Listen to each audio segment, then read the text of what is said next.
आज आपण एक अशा विषयावर बोलणार आहोत जो ऐकताच तुमच्या मनात उत्सुकता, रहस्य आणि थरार यांची लाट उसळवेल। तो विषय आहे भारताची गुप्तचर यंत्रणा।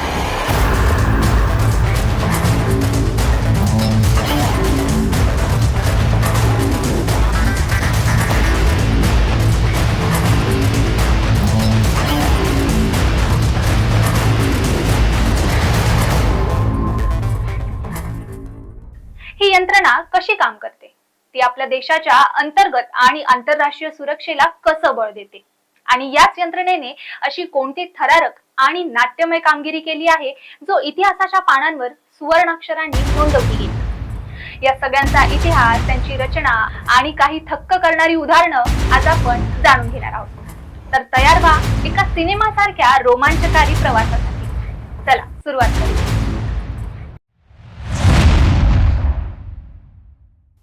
भारताच्या गुप्तचर यंत्रणेची मुळे प्राचीन काळापर्यंत खोलवर रुजलेली आहे। चाणक्याच्या अर्थशास्त्रामध्ये गुप्तचरांचा उल्लेख आहे, ज्यांना गृह्य पुरुष म्हणून संबोधलं गेलंय। हे गुप्तहेर राज्याच्या शत्रूंच्या प्रत्येक हालचालींवर नजर ठेवायचे। मौर्य, गुप्त आणि मुघल काळातही गुप्तचर यंत्रणा कार्यरत होती, पण खरी आधुनिक गुप्तचर यंत्रणा स्वातंत्र्यानंतर आकाराला आली।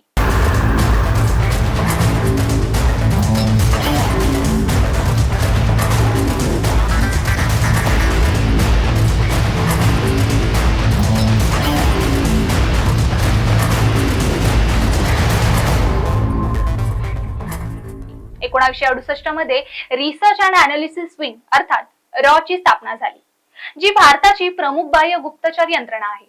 इंटेलिजन्स ब्युरो अर्थात आयबी ही अंतर्गत सुरक्षिततेसाठी कार्यरत असते, जी ब्रिटिश काळापासून अस्तित्वात आहे। 1985 मध्ये नॅशनल सिक्युरिटी गार्ड अर्थात एनएसजी आणि नंतर नॅशनल इन्व्हेस्टिगेशन एजन्सी अर्थात एनआयए यांनी भारताच्या सुरक्षा यंत्रणेला अधिक मजबूत केलं। ही यंत्रणा फक्त माहिती गोळा करत नाही, तर शत्रूंना पराभूत करण्यासाठी रणनीती आखते, गुप्तता मोहीम राबवते आणि भारताच्या हिताचं संरक्षण करते।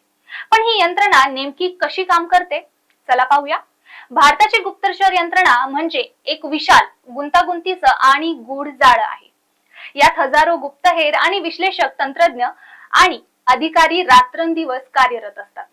याचं काम 3 मुख्य टप्प्यांमध्ये विभागलं जाऊ शकतं। गुप्तचर यंत्रणा माहिती गोळा करण्यासाठी अनेक पद्धती वापरते। ह्युमिंट अर्थात ह्युमन इंटेलिजन्स म्हणजे गुप्तहेर थेट शत्रूच्या क्षेत्रात घुसून माहिती मिळवतात। सिगंट अर्थात सिग्नल इंटेलिजन्स, याच्यामध्ये संदेश, कॉल्स आणि इलेक्ट्रॉनिक संचारावर नजर ठेवली जाते। ओसिंट अर्थात ओपन सोर्स इंटेलिजन्स, याच्यामध्ये सोशल मीडिया, वृत्तपत्र आणि इतर सार्वजनिक स्रोतांचा वापर होतो। रॉ आणि आयबी यासाठी अत्याधुनिक उपग्रह, ड्रोन आणि सायबर तंत्रज्ञान वापरले जातात। विश्लेषण आणि रणनीती, माहिती गोळा केल्यानंतर ती विश्लेषकांच्या हाती जाते। ही माहिती खरी आहे की खोटी, त्याचा उपयोग कसा करायचा यावर गहन विचार केला जातो। यातूनच गुप्त मोहिमा, कूटनीतिक हालचाली किंवा लष्करी कार्यवाहींची योजना तयार होते। कारवाई, कधी गुप्तहेरांना शत्रूच्या देशात पाठवलं जातं, कधी सायबर हल्ले करून शत्रूची यंत्रणा उद्ध्वस्त केली जाते। यात गुप्त मोहिमा, हेरगिरी आणि कधी कधी थेट कारवाईचीही समावेश असतो। ही यंत्रणा इतकी गुप्त आहे की यात काम करणाऱ्या अनेकांना त्यांच्या कुटुंबालाही त्याच्या खऱ्या कामाची माहिती नसते। याच गुप्तपणामुळे भारताच्या सुरक्षेचं रक्षण होतं। भारताच्या गुप्तचर यंत्रणेने अंतर्गत आणि आंतरराष्ट्रीय सुरक्षेसाठी असं अभूतपूर्व योगदान दिलं आहे, ज्याची कहाणी ऐकताना तुम्हाला थरारक सिनेमात असल्याचा भास होईल। ही यंत्रणा म्हणजे भारताचं एक अदृश्य कवच आहे, जे रात्रंदिवस देशाच्या हिताचं रक्षण करतं। चला या नाट्यमय योगदानाचा आढावा घेऊया। अंतर्गत सुरक्षा, दहशतवाद आणि नक्षलवादावर मात। कल्पना करा, एक रात्र जेव्हा संपूर्ण देश झोपलेला आहे, पण भारताच्या गुप्तचरांचे डोळे उघडे आहेत। इंटेलिजन्स ब्युरो अर्थात आयबी आणि नॅशनल इन्व्हेस्टिगेशन एजन्सी अर्थात एनआयए चे गुप्तहेर गुप्त बैठकींमध्ये सायबर विश्वास आणि गल्लीबोळात शत्रूंच्या योजनांचा पाठलाग करत असतात। 2019 मध्ये पुण्यात एका गुप्त मोहिमेदरम्यान आयबीने इसिसच्या एका मॉड्यूलचा पर्दाफाश केला होता। हा मॉड्यूल शहरात मोठा हल्ला घडवण्याच्या तयारीत होता।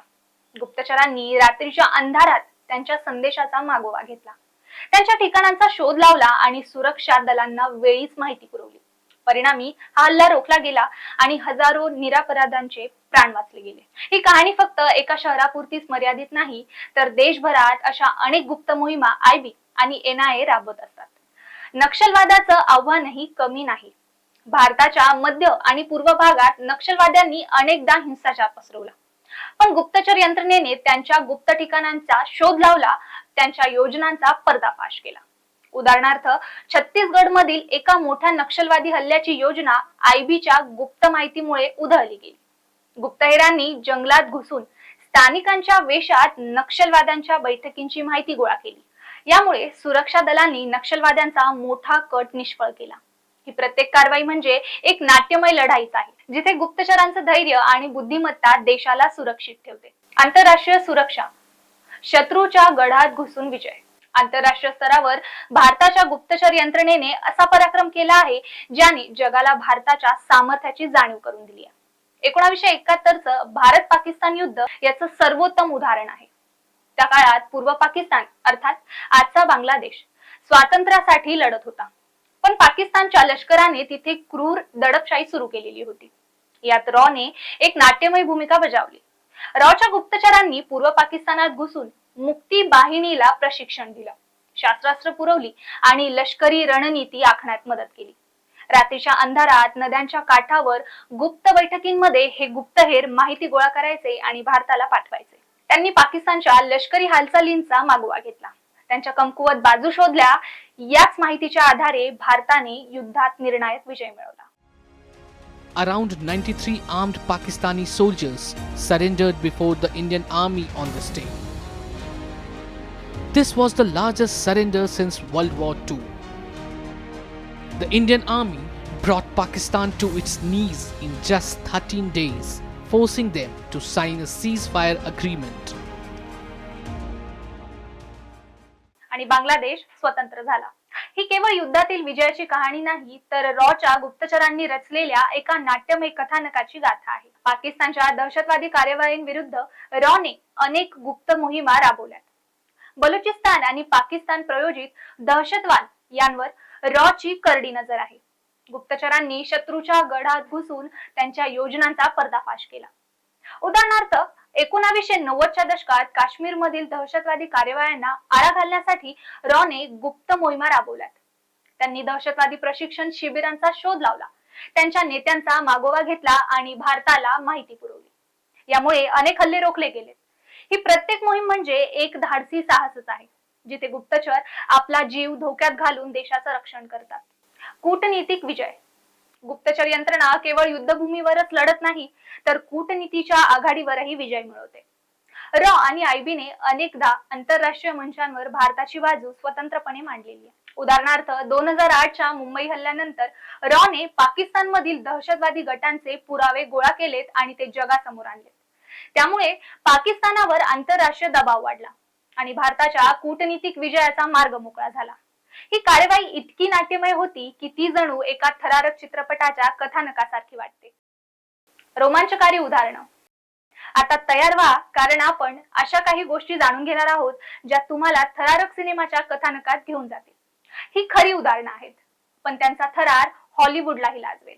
Operation smiling Buddha. 1974 साल. भारत आपली पहिली अणुचाचणी करायला तयार आहे, पण सगळं विश्व भारतावर नजर ठेवून आहे, विशेषतः अमेरिकेची CIA. एक चूक आणि भारताचं स्वप्न चुरगाळलं जाईल. याच वेळी रॉच्या गुप्तचरांनी एक नाट्यमय खेळ रचला. त्यांनी CIA ला चुकीची माहिती पुरवली की भारत अजून अणुचाचणीसाठी तयार नाही. गुप्त बैठका, बनावट कागदपत्र आणि खोट्या गप्पांचं जाळं विणलं गेलं. CIA ची नजर चुकवत भारताने राजस्थानच्या पोखरणमध्ये स्माइलिंग बुद्धा चाचणी यशस्वी केली. जेव्हा जगाला ही बातमी समजली, तेव्हा सगळे थक्क झाले.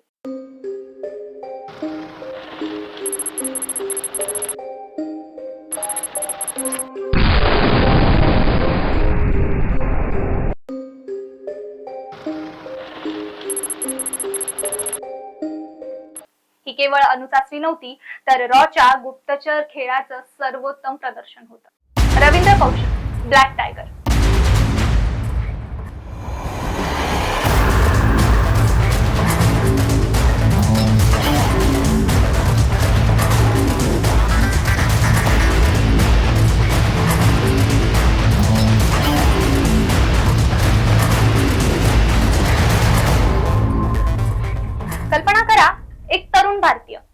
आयुष्य नाटकासारखं आहे.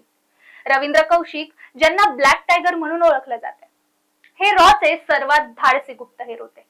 1970च्या दशकात त्यांनी एक बनावट ओळख स्वीकारली, नबी अहमद शाकिर. ते थेट पाकिस्तानात गेले, तिथल्या लष्करात प्रवेश केला आणि अधिकारी बनले.